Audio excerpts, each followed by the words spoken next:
చిన్నప్పటి నుంచి నాన్నగారిని చూస్తున్నారు కదా, నాన్నగారిలో మీకు బాగా నచ్చిన గొప్ప క్వాలిటీ ఏంటి, ఆయనలోంచి మీరు తీసుకున్న మంచి క్వాలిటీ ఏంటి? నాన్న గొప్ప క్వాలిటీ వచ్చేసి మనిషిలాగా బ్రతకడం. ఏంటంటే ఒకరిని అన్యాయం చేయకుండా, ఒకరిని హర్ట్ చేయకుండా. దేవుడు ఎప్పుడు అంటారు, రే దేవుడు మనకు అన్నీ ఇచ్చేసారా, ఈ పూజలు ఈ పురస్కారాలు ఇవన్నీ ఎందుకు తెలిసి ఎక్కువ చేయాలి, మనం ఆయనకి థ్యాంక్స్ చెప్తూ ఉండాలిరా మనం ప్రతిదానికి. ఈ లైఫ్ మనకి ఇచ్చారు, ఇది మనం మోల్డ్ చేసుకోవాలి. మనం సరిగా మోల్డ్ చేసుకుని ఒకరు చీట్ చేయకుండా ఒకరు చేయకపోతే మనం చచ్చిపోయిన తర్వాత మనం దేవుళ్ళు అవుతారా? మానవ జన్మ అంటే అంతే. ఈ ప్రాసెస్ను ఉండే బట్టే అలాగే నువ్వు కరెక్ట్గా 10 మందికి అన్నం పెట్టి ఒకరు కడుపు కొట్టకుండా ఉండు, నువ్వు దేవుడిగా మారిపోతావు చనిపోయిన తర్వాత అన్నారు. సో అది నేను ఫిక్స్ చేసుకున్నాను చిన్నప్పటి నుంచి. So that's one quality I want. నాకు దగ్గర ఏం లేకపోయినా ఓకే మేము గమ్మున ఉంటాం, ఒక కడుపు కొట్టి మాత్రం ఉన్నాం. అలా పైకి వచ్చి అలా ఒకటి చేసి రావాలంటే ఈ రోజుల్లో పెద్ద మ్యాటర్ కాదు. అలా వద్దు, కష్టపడదాం, రెక్కాడిద్దాం, డొక్కకు నింపుదాం అని ఒక కాన్సెప్ట్తోనే బ్రతుకుతున్నాం. అండ్ అది చాలా హాయిగానే ఉంది. అండ్ సెల్ఫ్ రెస్పెక్ట్ చాలా ఉంది. గర్వంగా ఈ రోజుకి నాన్న ఇలా బ్రతుకుతున్నారంటే అది ఒకటే రీజన్. అండ్ అది ఫాలో అయితే చాలు మేము. గ్రేట్. అండ్ మీకు అన్నయ్యకి మధ్యలో మేజర్ డిఫరెన్స్ ఏంటి? హైట్. Quality okay. నాకు అనకన్నా సింపుల్గా చెప్పాలంటే అన్న క్లాస్ నేను మాస్. అది అందరికీ అర్థమైపోయింది. అది కాకుండా లైక్ విష్ణు వచ్చేసి proper like he takes care of dad's colleges కానీ ప్రతిది కానీ అన్న చేసుకుంటాడు. అండ్ సపరేట్గా అన్న కూడా ఇంకా బిజినెసెస్, కాలేజెస్ ఇవన్నీ హ్యాండిల్ చేస్తారు. Is multi task. Is into businesses అవి చేస్తారు. నన్ను అంటారు మా ఇంట్లో, చూసుకోండి నువ్వు చూసుకోవచ్చు కదా డాడీ అంటారు. నువ్వు చూసుకొని తిరుగుతూ ఉంటారు, మైక్లో కూడా అంటారు వీడేది చూసుకోండి ఇంట్లో అనేసి. ఆల్రెడీ ఉన్న దాంట్లో చూసుకోవడం నాకు అసలు కిక్ లేదు. అన్న హ్యాపీగా నెంబర్ 1గా చూసుకుంటున్నాడు, మళ్ళీ నేను కూడా దూరం చూసుకుంటాను దాన్ని. సో అందుకనేసి నేను ఎప్పుడో ఇంటర్ నుంచి ఫిక్స్, ఇది అన్నది, అన్న చూసుకుంటాడు, నేను యాక్టర్ని, నేను యాక్టింగ్ సైడ్ ఇది చూసుకుంటాను. అండ్ నేను only my total focus is acting. నేను టెక్నికల్గా కానీ ఇటు కానీ సినిమా కానీ స్క్రిప్టింగ్ కానీ ఒక సినిమానే నా ప్రపంచం. అండ్ సినిమా తర్వాత నా ఫ్యామిలీ అండ్ నా friends. This is my life simple. ఇంక దాంట్లో ఎక్కువ బిజినెస్ పెట్టేది పెట్టి ఇంక ఎవరికి టైం ఇవ్వకుండా అయిపోతుంది లైఫ్. మీ ఇద్దరు కాంబినేషన్లో మూవీ ఎప్పుడు ఉండొచ్చు అంటారు? మంచి స్క్రిప్ట్ వచ్చినప్పుడు అండి. ఇట్స్ ఆల్వేస్ అప్పుడు right script and right director వచ్చినప్పుడు డెఫినెట్గా చేస్తాను. ఓకే, మన శౌర్య సినిమాకి వస్తే మీరు దశరథ్ గారు ఇంతకుముందు శ్రీ సినిమా చేశారు. అది అంతగా పెద్దగా ఆడలేదు.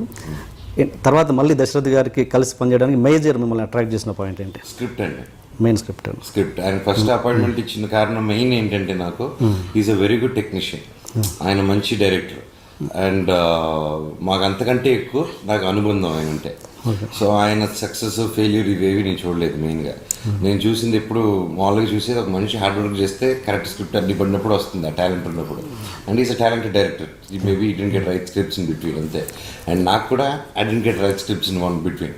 సో ఒక ఆయన ఫోన్ చేసి ఫైట్స్ లేదు, కొత్తగా ట్రై చేశాను మనోజ్ అనగానే నాకు అర్థమైంది దశరథ్ గారు సంథింగ్ న్యూగా ట్రై చేస్తున్నారు.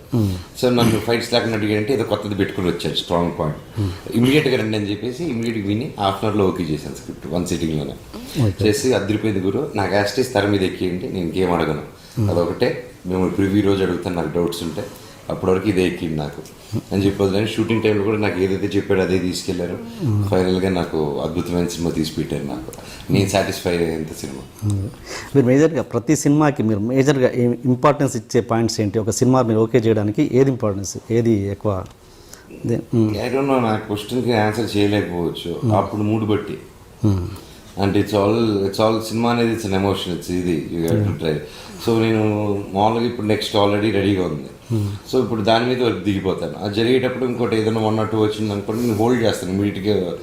ఇది పని చేస్తే అది పని చేయలేను. సో ఎప్పుడైనా గ్యాప్ దొరికినప్పుడు అది వింటాను. So I keep working on that. అంటే బ్యానర్ కానీ డైరెక్టర్ కాంబినేషన్స్ ఇలాంటి వాటికి ఫస్ట్ నుంచి అంటే దట్స్ సక్సెస్ఫుల్ ఫార్ములా. నాన్నగారు ఫస్ట్ నుంచి, నాన్నగారు కానీ నా వెల్ విషెస్ కానీ ఇండస్ట్రీ పెద్దవాళ్ళు కానీ, నువ్వు పెద్ద డైరెక్టర్తో చేయాలి, ఈ కాంబినేషన్ ఏముంది, ఇది పలానా ఒక బడ్జెట్తో ఇలా చేసుకో, పెద్ద డైరెక్టర్ని పెట్టుకో, హీరోయిన్ పెట్టుకో, సెటప్ ఉండాలి మనకి, సో ఈజీగా ఉంటుంది అనేస్తే నాకు చిన్నప్పటి నుంచి ఒక ఇది ఉందనమాట. నేను కాలేజ్ స్కూల్లో ఉన్నప్పుడు చిన్నప్పుడు ఎవరైనా సిల్వర్ స్పూన్ అంటే కాలిపోయింది నాకు. అంటే నీకేం తెలుసు ఈజీగా వేస్తావు సిల్వర్ స్పూన్, నాకు మార్కులు సరిగ్గా నీకు సిల్వర్ స్పూన్ కదా మార్కులు రావట్లేదు, మార్కులు రావడానికి సిల్వర్ స్పూన్కి ఏమైనా సంబంధం ఉందా అని వాళ్ళు టీచర్స్కి అది చిన్నప్పుడు బాగా ఇది చేసేవాళ్ళు. సో నాకు లేదు అనేసి ఇలా కాదనేసి ఇంక 2000 నుంచి నా క్యారెక్టర్ ఎలా మారిపోయిందంటే యూఎస్కి వెళ్ళినప్పుడు ఒక డోనట్ స్టోర్లో మాపులు వేసుకుంటూ డబ్బు సంపాదించడం అలా వెళ్ళిపోయింది మైండ్. సో నో, ఏ పని చేసి మన డబ్బు. అండ్ రేపు నేను సక్సెస్లో వచ్చేసిన తర్వాత నాకు వైఫ్ ఉంది ఈరోజు, ఇది వైఫ్ రాకముందు థాట్. అండ్ రేపు పిల్లలు పుట్టారు, వాడు టక్కన నాన్న ఇది నీ ఫుడ్డా డాడీ ఫుడ్డా రెడీ, ఇది నీ ఫుడ్ అని తాత ఫుడ్ అని అడిగితే నా ఫుడ్ రా ఇది అని చెప్పాలని ఒక ఆశ నాకు. సో అది చెప్పాలంటే నా గేమ్ నేనే చేసుకోవాలి. అందుకోసమే నేను నా కొత్త వాళ్ళతో కానీ వీళ్ళతో కానీ దట్స్ మై జర్నీ. ఇప్పటికీ అంటారు అది కరెక్ట్ కాదమ్మా, ఇప్పటికీ మించిపోలేదు నువ్వు ఇది చేయంటే ఇప్పటికీ నాకు మించిపోయాను. I'm very and the happiest person నేను. నాకు రేపు సినిమా రిలీజ్ అవుతుందంటే ఈరోజు గర్వంగా ఉన్నా కొత్తది ట్రై చేశారని చెప్పి, ఒక దాంట్లో స్టక్ అవుతారు. So it's my battle and it's my and I'm loving my journey. Family గురించి మాట్లాడాం కాబట్టి సపోజ్ ఇదే మంచు మనోజ్, ఇదే ఎనర్జీతో ఉన్న మంచి మనోజ్, ఇదే యాటిట్యూడ్తో ఉన్న మంచి మనోజ్, ఇదే టాలెంట్ ఉన్న మంచి మనోజ్ సపోజ్ మోహన్ బాబు గారి ఫ్యామిలీలో కాకుండా ఇదే ఫిల్మ్ ఇండస్ట్రీలో ఉంటూ మోహన్ బాబు గారి ఫ్యామిలీ కనుక పుట్టి ఉండకపోతే ఇప్పుడు అతని జర్నీ ఎలా ఉండేది?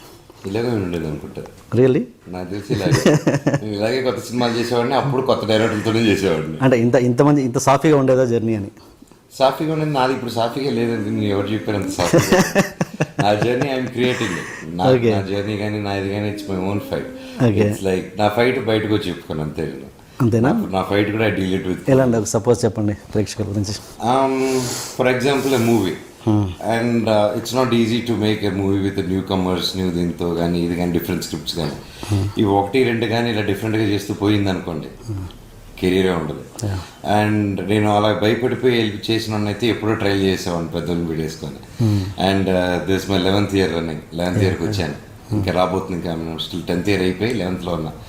And till now I didn't feel insecurity. And నాకు main advantage and boosters majorly from the new age audience and students, youth. నేను ఏ ఫిల్మ్ చేసినా నాకు సినిమా తర్వాత ఇర్రెస్పెక్టివ్ హిట్ ఫ్లాప్ ఏది వచ్చినా ఆ సినిమా మార్కెట్ తగ్గలేదు కానీ ఏదో 1 inch పెరుగుతూ వెళ్ళింది. That means they love me, they love my work. And the difference of the concept of the films నేను ఇచ్చేది వాళ్ళకి నచ్చింది, వీడియో ఏదో ట్రై చేస్తున్నాడని. సో అది ఉన్నంత వరకు ఐఎమ్ హ్యాపీ. అండ్ ఒక ఆర్టిస్ట్ ఒక హీరోగా చేయాలని ఫిక్స్ లేదు నా మైండ్లో.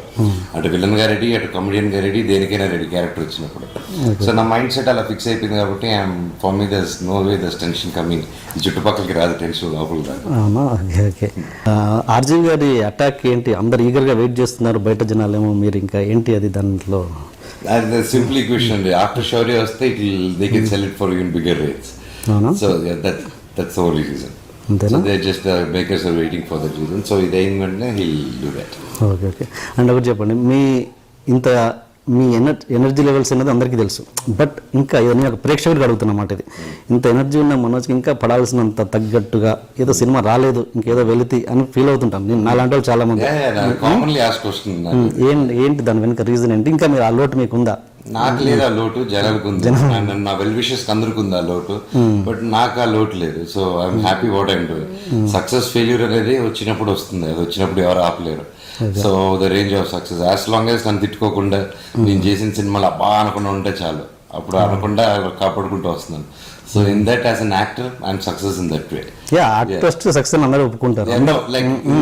లైక్ నా సాటిస్ఫాక్షన్ అక్కడ వరకు వెళ్ళాయి. సో నా సాటిస్ఫాక్షన్ సక్సెస్ కి ఫెయిల్యూర్ కి అసలు సంబంధమే లేదు నాకు. నా హ్యాపీనెస్ దాంట్లో పెట్టలేదు నేను, నా హ్యాపీనెస్ పనులు పెట్టాను.